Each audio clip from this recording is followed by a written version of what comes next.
In this video, I will show how to type equation in Microsoft Word. So very easy and simple way.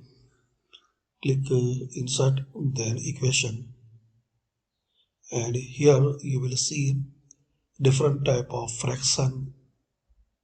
Just select it, and here script,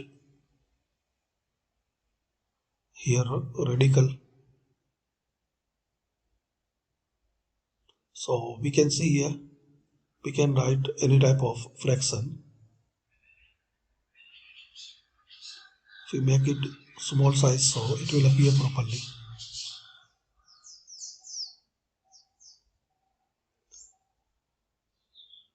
So insert then equation. Here you have the with bracket,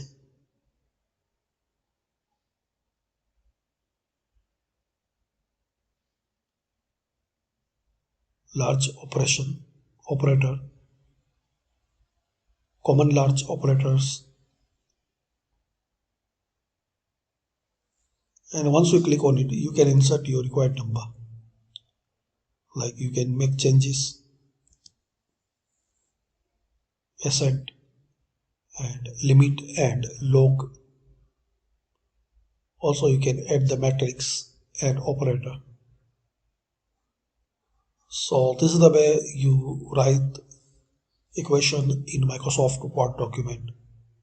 Once you done, double click anyway. Thanks for watching.